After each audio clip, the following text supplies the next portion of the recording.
Yeah. Chris, you're down 20 on the road Yeah. in Game 7 to the defending champs. Yeah. Like, what did you see from your guys that were allowed to pull this thing out? I mean, the effort was there. We just had to. Our offense kind of went sideways in the first half, and they really upped their defense. They were very physical, and we just talked about, kind of getting back to simplifying our offense, if you will. I thought we were trying to over-orchestrate matchups and mismatches and all this other stuff, and kind of played right into their hands. So we just had to get back to kind of moving the ball. We didn't shoot the ball particularly well, typical Game 7 in that regard. But, even when we were, down, like I kept looking at the field goal percentage, and we were in the 40s, in the 30s. Our defense was there. And then it went to a special place in the third quarter, where we've been able to take it at times. And, just everybody just kind of, bucking up and making plays and executing the game plan. So, What was the moment like for you at the end of the game? You got hundreds of Wolves fans cheering for you, and just you closed it out. What's it feel like? First of all, I'd love to really like to say thank you to our road support, both in Phoenix and here. It's been a ton of Wolves fans in the building. It's been great. I know that they're enjoying the ride, and we really appreciate their support. Special moment, man. This is a hell of a team with the best player on the planet, and this series was wild, and this game was just a microcosm of the entire series. Teams getting a big handle on each other and just trying to fight through it. So. Rudy, Nas, and Jaden. Yeah. Does that just kind of speak to this team and, I know the confidence that everybody plays with when you guys are at your best? Yeah, I was really proud of Nas. He was a little frustrated because we kept kind of pulling him out. I think, Cat was playing so well and just wanted to kind of keep going back to that. But he stayed in it mentally, made big plays, made hustle plays,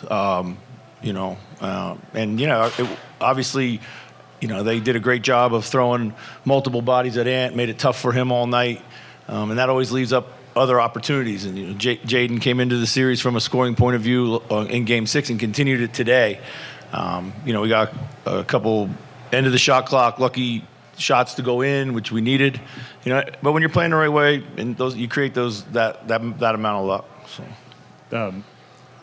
What did you say anything at halftime? Only because the rebounding was significantly different. Yeah, I mean we were getting crushed. They had 14 second chance points. That was where our defense was letting us down the most. 14 second chance points in the first half. We had to get a handle on that more than anything. But I was really pissed about the offense. Thought the offense had degenerated completely for no real reason. And so we addressed both those things. So. Chris, it seemed like Karl has had the defensive matchup of Jokic has been so important for him here. It seemed like he was what kind of pulled the offense, though, out of that time when it was devolving. Just kind of that element of Karl and what he was able to do. I thought one of the key moments, Cat was really special offensively, particularly in the second half, and got his drive game going. We got going in the post early. I thought we were trying to play through Ant a lot, and it was kind of bogging us down. And when we got him out in the second quarter, we got Kyle in there, kind of loosened up the ball movement a little bit, and we were able to get some other guys involved, just enough to feel the game. And we had a great, we had 6 guys in doubles, and they had 2 guys score 69.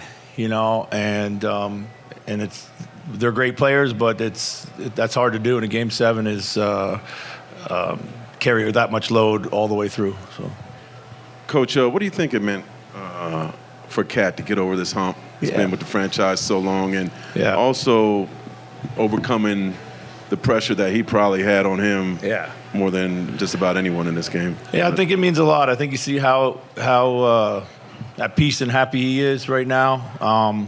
He had to trust that he was never going to be marginalized. It's all young players always think that they can do it all by themselves, but in this league, nobody can. He's been on many teams where he's had to do a lot, and he's got incredible skill to do so.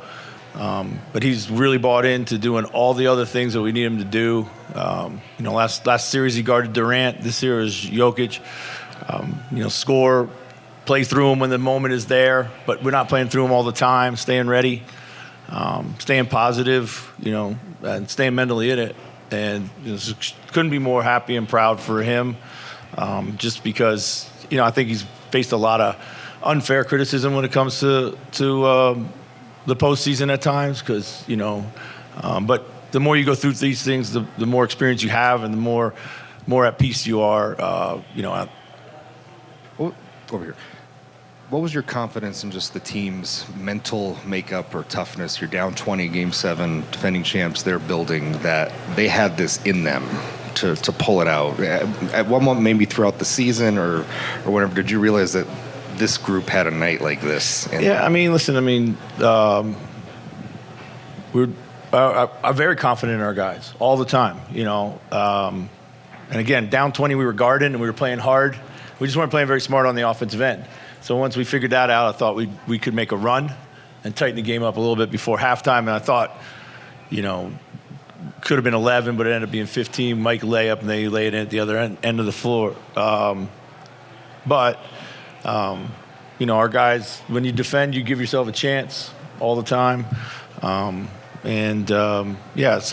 I didn't lose faith in our guys. It's too early. It was way too early to do that. But we hadn't done a good job in games 3, 4, and 5 of kind of surviving our own bad offense. And tonight we were able to do that, so. Chris, I wonder for you personally, you've seen a ton in this game, you've done a lot in this game, but between the injury and then the journey that you have with this squad, I think late third quarter you start getting out of the chair a little bit. Yeah. I don't think we've seen you do that. Is this going to be a night that you remember for a long time? For sure. It's a big moment for our club. Everybody talks about the last 30 years, which mean nothing to me. But it does mean a lot to a lot of people to see this team, root for this team, the city's behind this team, and to beat a team like Denver on their home floor, the way we did, of course, is going to mean a lot for sure. So. Chris, you touched on it a little bit a moment ago, but Denver really wrestled momentum away after Game 5. What was the conversation like with the players, the staff, to have the ability to turn things around and win 2 elimination games the way that you did? Yeah. I thought Game 5 was our worst technical performance of the series. The effort was there, but we just did not play very smart, particularly on the offensive end of the floor. And I thought defensively we gambled a lot outside the game plan. And I don't know why it happened that way. It just did. And that gave me great confidence that we can come in and turn things around, because there was a lot of solutions that we could see easily on tape for Game 6. And we said to ourselves all series long, our best is better than their best. We just have to play our best. And we hadn't done that in the middle of the series. It seemed like the offense had a lot of perimeter passing and not as much entry passing. And it seems like this season, when you haven't turned the ball over, your defense is able to win games. So you had very few turnovers. Yeah. Was that part of the offensive philosophy, is to not only not dribble into people, but basically make the safe, quick pass? Yeah, for sure. And in Game 5, we didn't. We were driving into crowds. We had, those 3 charges in 4 possessions, and the other one was blocked. So, and we knew what they were doing defensively. They're going to put 2 on Cat in the post. They were going to put 2 on Ant in the perimeter, and we just had to make the right play, and then the next guy had to make the right play. And that chain reaction was really the solution and the key. So. What was your thought process when you saw Rudy Gobert with the turnaround jump shot in the fourth quarter? Yeah, it was a heck of an ATO we drew up for him. Listen, you need that, He made one of those in Game 1, too. So